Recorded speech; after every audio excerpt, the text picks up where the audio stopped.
right.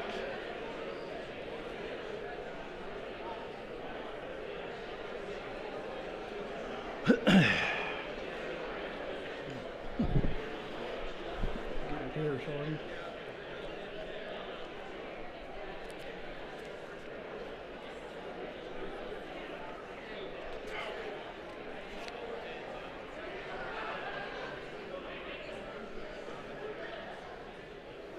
Hello, hello. It's time to go.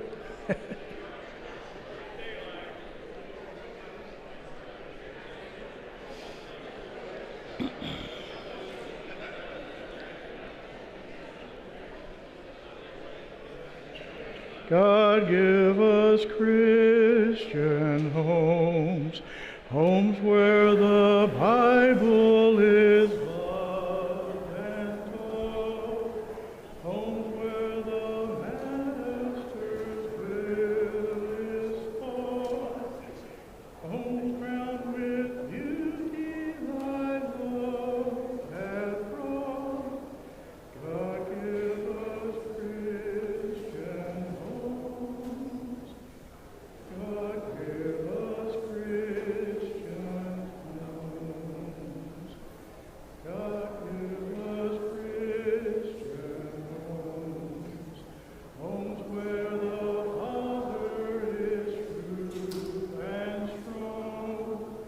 Homes that are free from the pride of wrong. Homes that are joyous with love and song. God give us Christian homes. God give us Christian homes. God give us Christian homes. Homes where the children are led to know Christ in His beauty who loves them so. Homes where the altar fires burn and glow. God give us Christian homes. God give us Christian homes.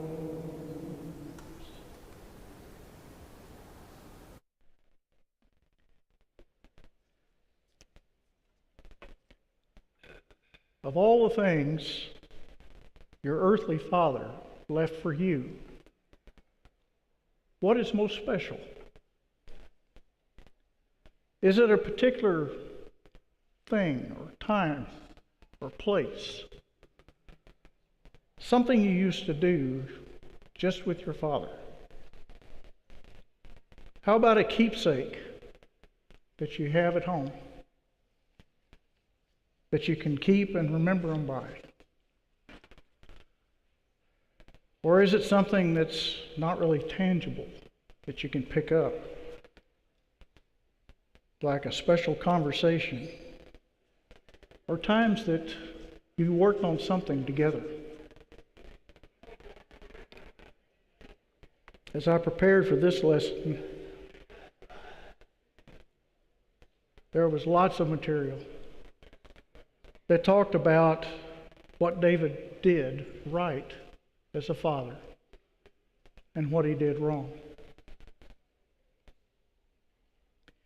I know in my own life, I never really knew my father, my earthly father. What I knew about him was attributes. I knew my grandfather a lot closer. My father's attributes were his temper. And I inherited that, at least until my wife straightened me out.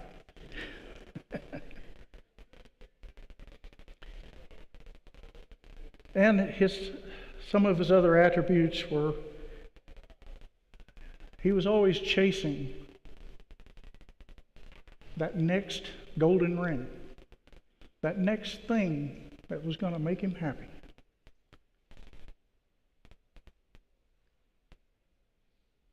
and time again, he would fail.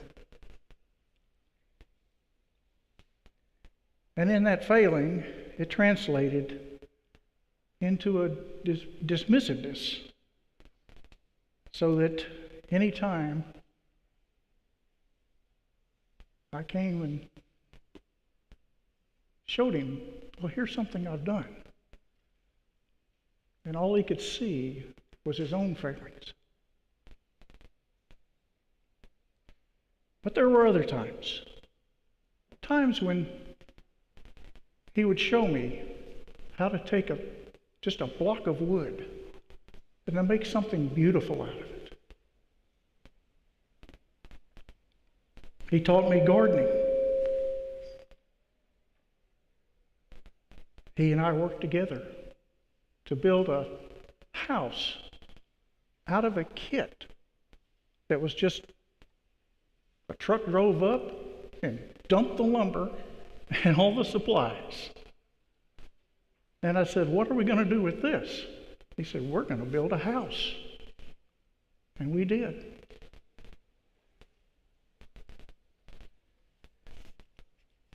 He also taught me something about electricity, which was, don't carry an aluminum ladder and hit the power cord. It gets your attention real quick.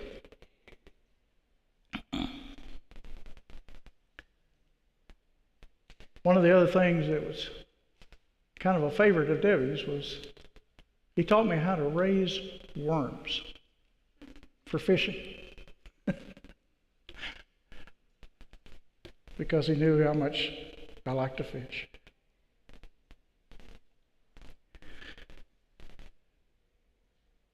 My grandfather also liked to fish, but every morning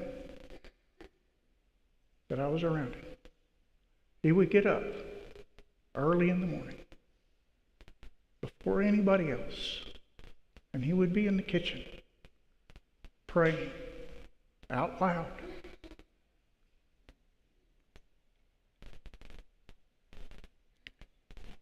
And then as I spent time with him each day, whether we were working on a chore, or if we were painting, or whatever it was, anytime I had a question, he would answer, but he would answer it with the scripture.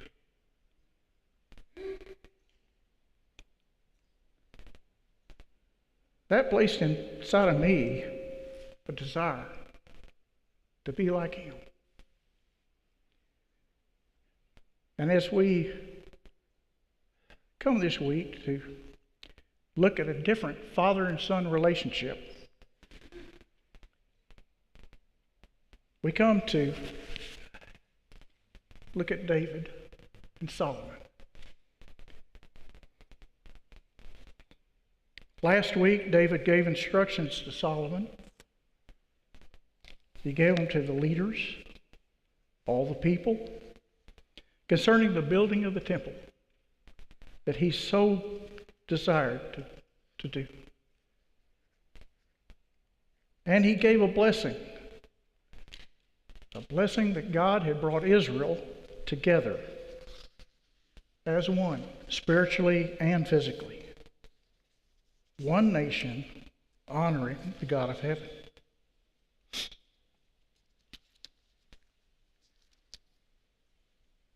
I decided to start in chapter 2 of Kings. So if you'll join me there. David is getting close to the end of his life, and he summoned Solomon in for final words of advice. And that advice consisted of both a spiritual counsel and a pragmatic counsel as he handled the transition to power.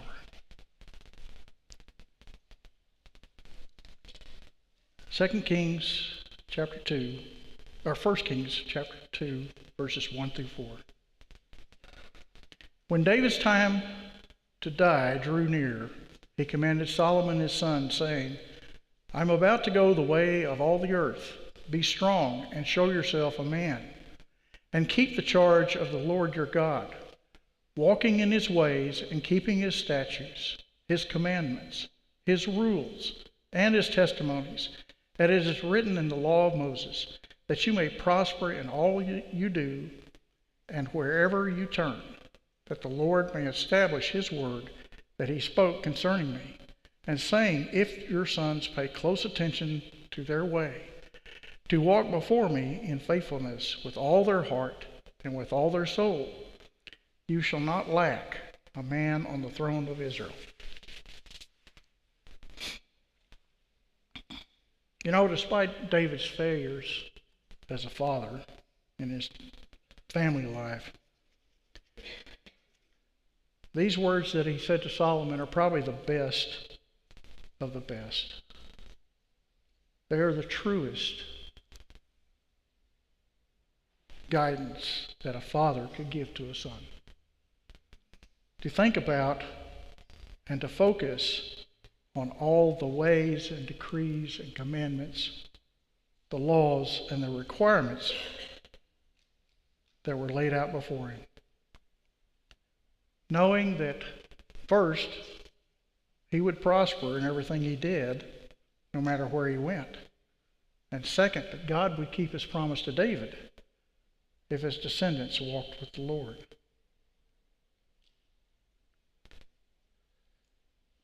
What is the most important spiritual advice that we need to follow in our lives?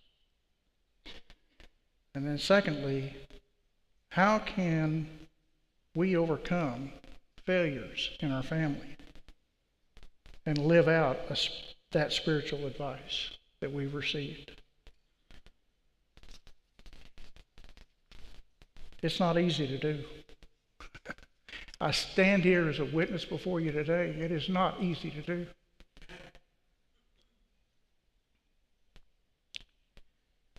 But I think there is a lot of evidence that God loved David, and he loved his children, and just as he loves us. And that his walk in that promise is not difficult.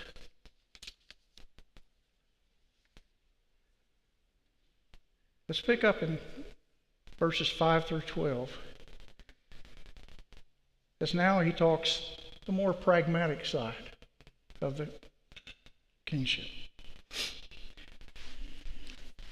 Moreover, you also know what Joab, the son of Zeruiah, did to me, and how he dealt with the two commanders of the armies of Israel, Abner, son of Ner, and Amasa, the son of Jether, whom he killed, avenging in time of peace for blood that had been shed in war, and putting the blood of war on the belt around his waist, and on his sandals on his feet. Act therefore according to your wisdom, but do not let his gray head go down to Sheol in peace, but deal loyally with the son of Abrazareel the Gilead, and let him be among those who eat at your table. For with such loyalty they met me when I fled from Absalom your brother. And there is also with you Shimei, the son of Gera, the Benjamite, from Beruthim, who cursed me with a grievous curse on the day when I went to Mahanaim. But when he came down to meet me at the Jordan, I swore to him by the Lord, saying, I will not put you to death with the sword. Now therefore do not hold him guiltless, for you are a wise man. You know what you ought to do to him, and you shall bring his gray head down to the blood with the blood of Sheol.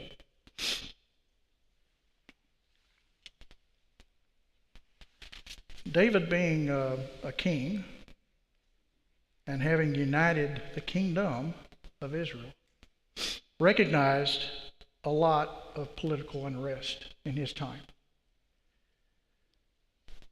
even from his own son, Absalom, in trying to take the crown away from him.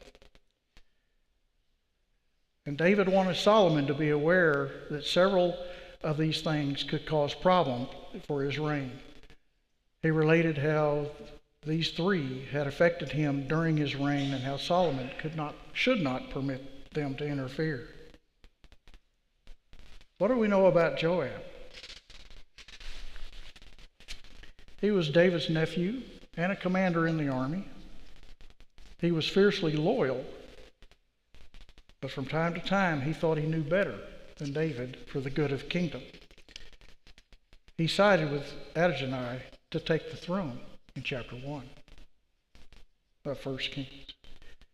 He murdered two men that David considered replacements for Joab: Abner, Saul's commander, and Amasa, who was the commander for Absalom's rebellion. His ruthlessness would not go unpunished. Barzillai, by contrast, David urged Solomon to show him and his family great honor for the kindly fashion that they had shown David when Absalom caused David to become a temporary exile. Showing this honor would demonstrate to Adonijah and his wavering followers how supporters of the rightful king would be treated. Shimei, a descendant of Saul's clan in the tribe of Benjamin, he cursed and shamed David, and he never punished him because he had sworn an oath not to personally cause him bodily harm. David still considered him to be a scoundrel, capable of troubling and embarrassing Solomon. He advised him to look for a cause to execute him. While the counsel was from a king to his heir to carry out the legacy of the Davidic covenant, it's important to note that this was really an imperfect father talking to an imperfect son. David was keenly aware of the impact of sin in his life, and he was very concerned about Solomon living an upright life before God. He was also practical in his assessment of the political climate and infighting in his own family, that he would not have existed if he had been more obedient himself.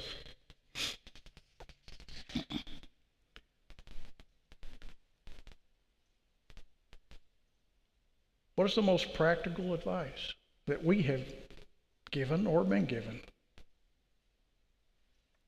Again, I turn to words that my grandfather would tell me.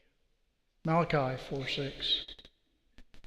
And he will turn the hearts of fathers to their children, and the hearts of children to their fathers. Just as we sang in the song. Having Christian homes and speaking those things is important. Again in Psalm 78, 1-7. Give ear, O my people, to my teachings. Incline your ears to the words of my mouth. I will open my mouth in a parable. I will utter dark sayings from old, things that we have heard and known, that our fathers have told us. We will not hide them from our children, but tell to the coming generation the glorious deeds of the Lord and his might, and wonders that he has done.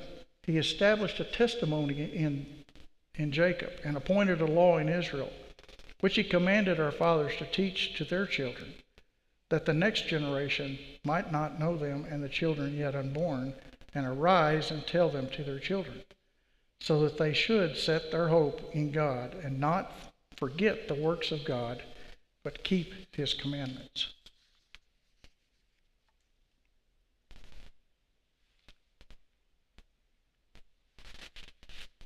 Even practical advice, while it's easier to give it,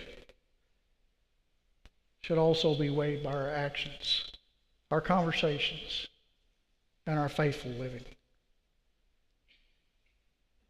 As we progress in chapter 2, David has passed away.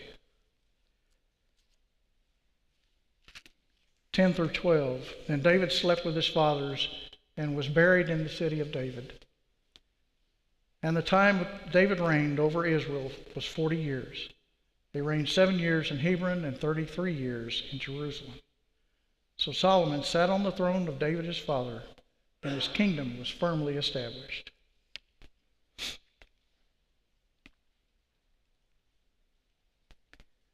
When David died, he was honored with a burial in the old fortress part of Jerusalem that he had captured and which bore his name.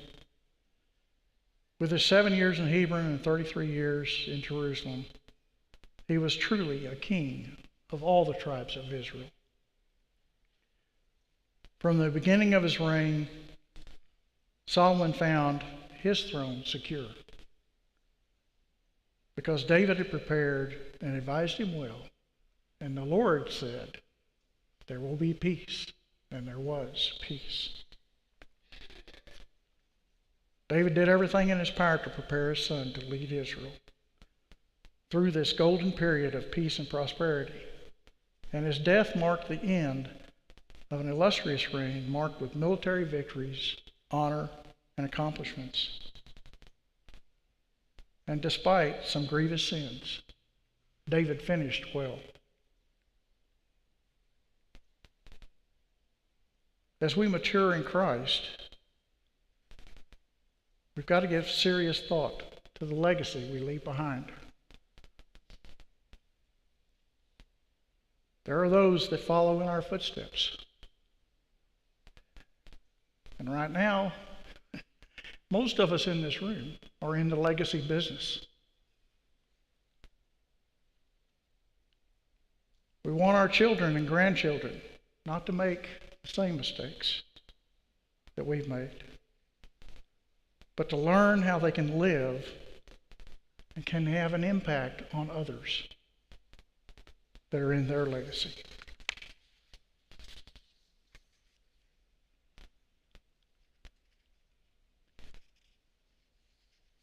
Solomon was anointed king, as we read in Chronicles 29, and also in the first chapter of 1 Kings. But there was a little problem. Adonai, the fourth children of David, after the deaths of the first three, was now the oldest child. And by all accounts, he was the most spoiled of the children. He would go to the gates of the city, and he would make friends with lots of people, and lots of people thought well of him. But when he decided to gather up and get with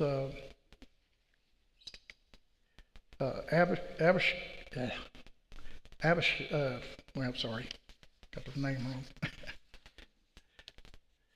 wrong.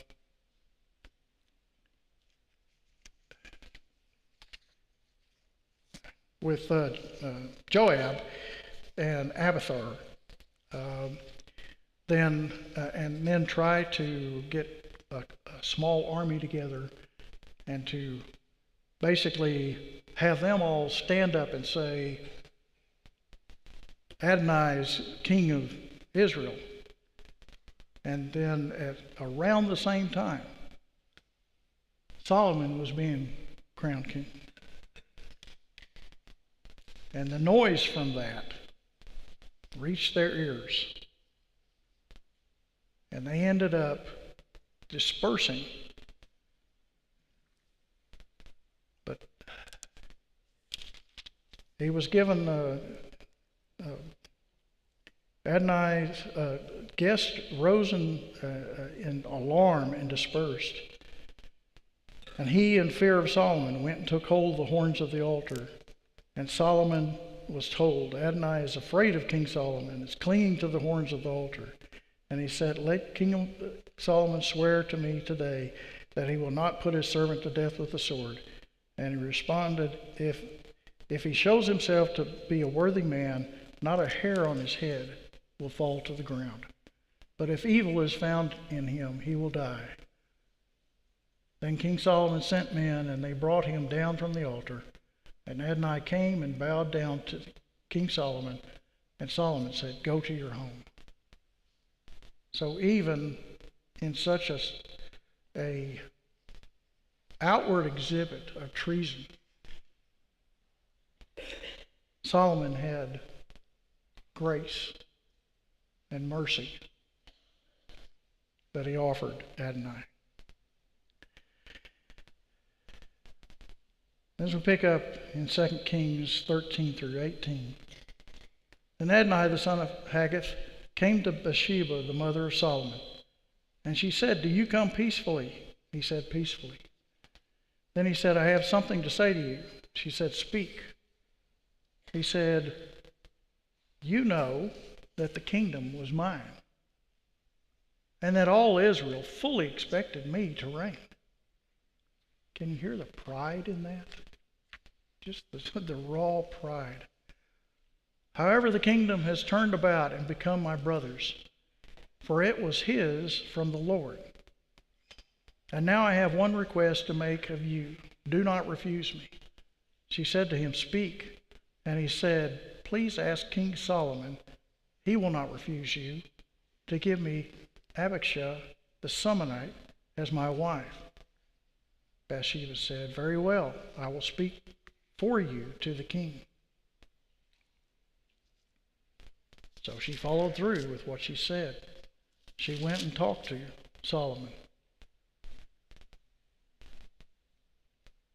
But Solomon was aware that this concession that he was asking for, it was almost like he was saying, "Well, I didn't get the throne, so why don't you give me that beautiful woman over there that was in David's harem?" Now, she had never become a concubine, but she was still in the royal harem and under the authority of Solomon.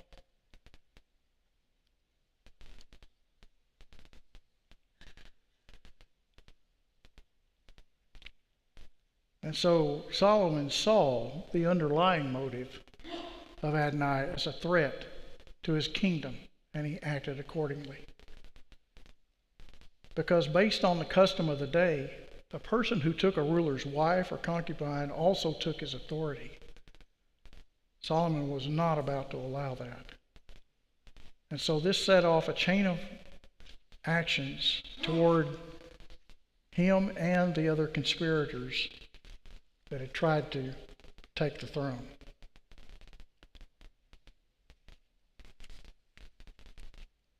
There's times like this when we have to be careful and more perceptive of spiritual dangers around us. We must learn that we can never negotiate at the table of the enemy, and any sin that threatens to entangle us must be dealt with swiftly and severely.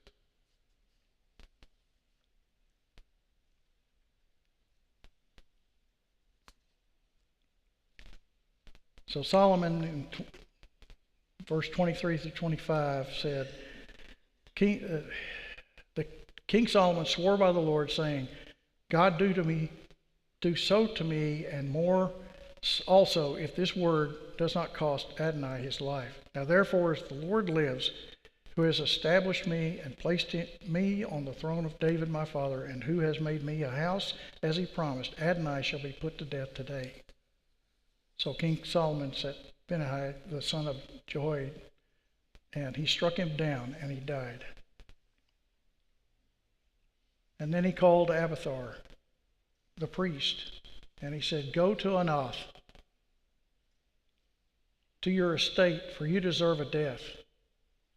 But I will not at this time put you to death, because you carried the ark of the Lord God before David my father, and because you shared in all my father's afflictions." So Solomon expelled him from being priests of the Lord, and thus fulfilled the word of the Lord that he had spoken concerning the house of Eli and Shiloh.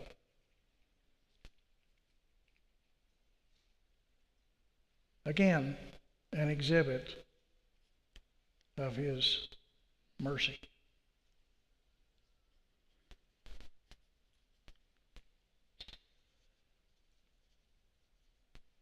When the news came, verse 28, when the news came to Joab, for Joab has supported Adonai although he had not supported Absalom, Joab fled to the tent of the Lord and caught hold of the horns of the altar.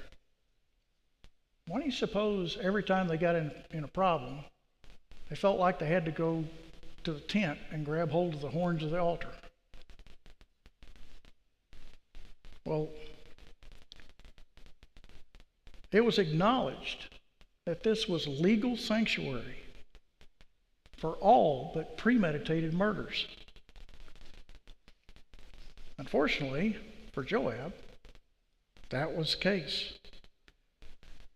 And Solomon sent his personal guard there to remove him, and he would not let go of the horns of the altar, and his Ben-Har came back and said he won't come out. And Solomon said, this man has committed premeditated murder.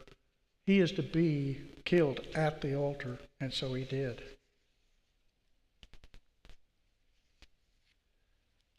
Just like Solomon, once we've eliminated a problem in our lives, we've got to fill the gap with a permanent solution, or the problem will return to fill the void.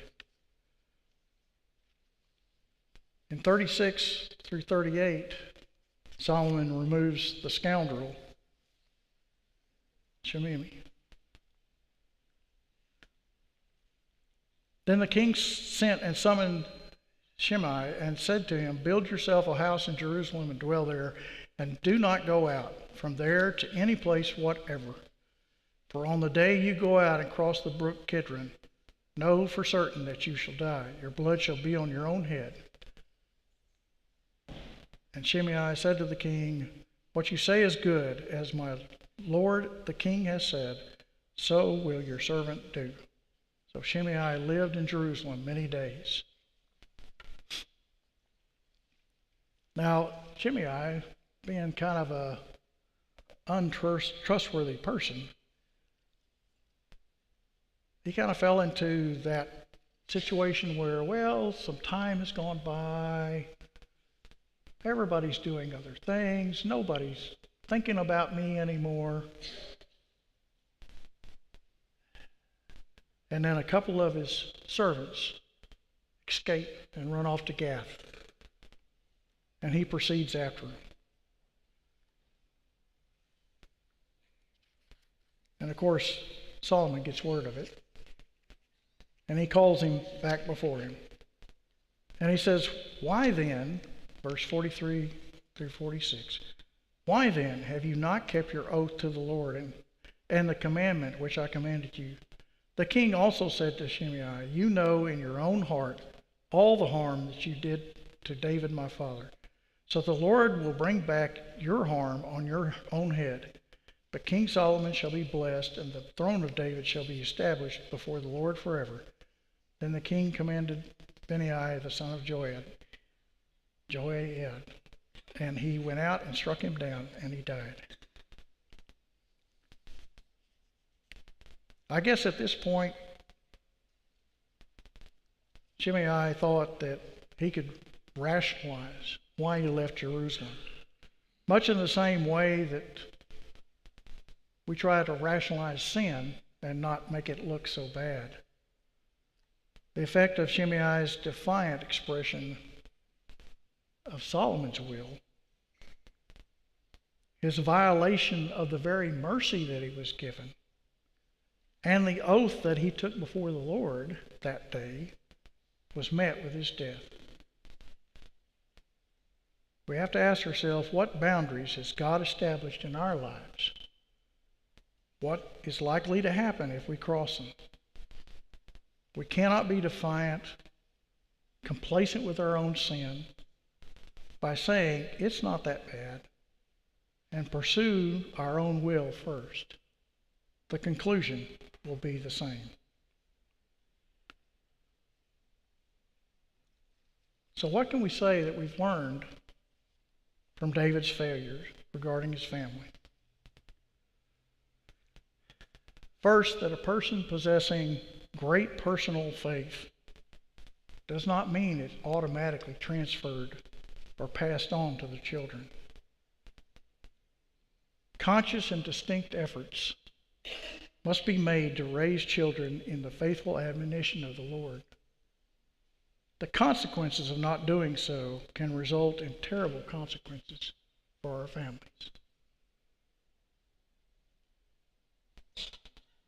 On the other hand, a father's failure of faith does not automatically result in the similar failure of the son. I tried to draw that as an example in the beginning of the lesson, where my father's failure of faith, his failure to trust in God, did not automatically transfer to me. And then as Solomon, who we know had some issues, he had a great-grandson named Asa, who was a good king and faithful to the worship of the Lord. Secondly, this gives us a perspective on the difficulty of raising faithful children.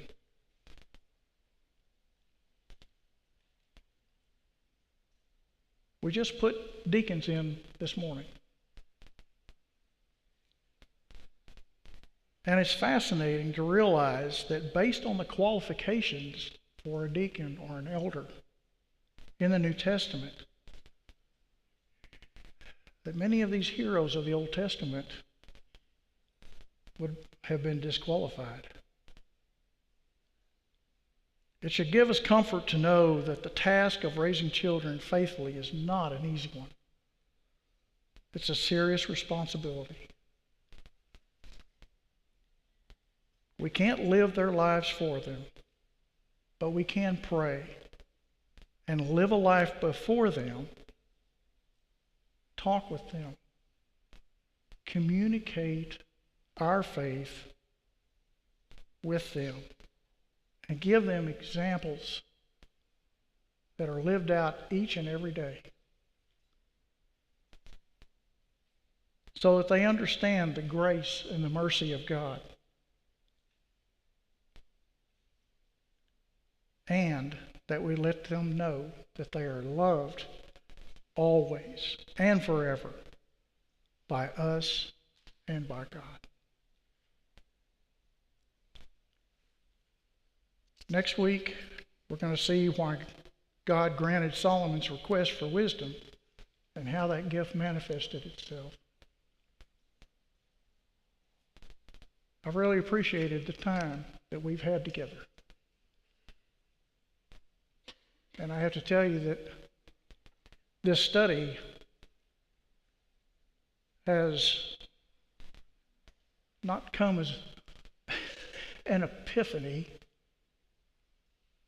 It's come as an inheritance that I'm proud of, even though my earthly father didn't live up to what he could have been. And I've had my struggles as a father to live up to what I could have been. I know that God, our Father, is perfect and has mercy and grace that goes beyond anything that we can do in this life. But we have to recognize it. And we have to be willing to admit that our will has to become His will, not the other way around. Thank you. I give you some time back.